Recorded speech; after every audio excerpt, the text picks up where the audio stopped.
I want to talk about Watermen, goblins, Neptunes. I will start with the Watermen. In each river, a reservoir has a master who is responsible for the order at the facility interested to him, neutralizing energy dot, making sure that people do not drown, not people, not animals, who are not destined to drown. Water people do not need corpses with restless souls who can eventually turn into ghosts and pump energy from living beings, people, animals, fish. They also monitor the ingress of garbage into the reservoir, throwing it ashore if possible. Watermen are somewhat similar to fish, a bundle of energy. The upper part of the body looks like a human. The lower part has a fish tail so that it is convenient to move in the water. The larger the reservoir, the larger the size waterman. The big long river has a chief waterman and his assistants who are responsible for the sectors of the river. Even a small well has a waterman.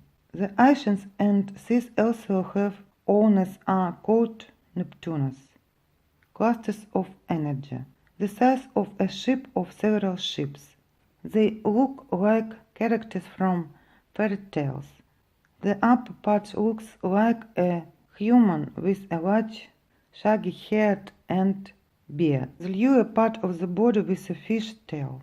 He also keeps order in his kingdom. The ocean is also divided into sectors and each has a master Neptune's assistants. There are Neptune's assistants of the coast who make sure that no one drowns and throw garbage ashore from the sea. Neptune can sink any ship. Therefore, sailors have rituals to appease the owner. The wood goblin is the master of the forest, a bundle of energy similar to the figure of a man covered with leaves. The size may be a large tree. It depends on the size of the forest entrusted to him. Female goblin.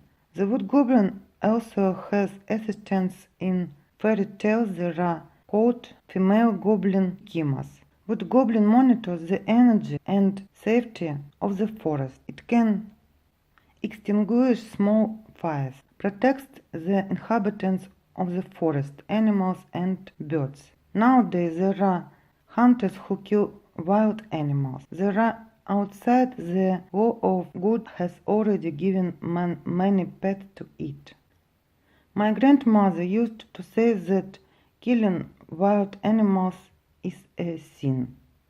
Moreover, wild animals surviving on their own in the wild become very smart. A pet is initially ready for its owner, but a wild animal does not understand why it is being killed.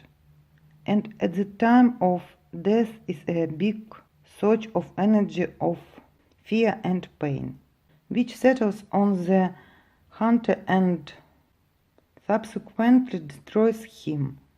By picking berries and mushrooms in the forest, a person essentially takes away the food necessary for life from its inhabitants, especially when it happens on an industrial scale.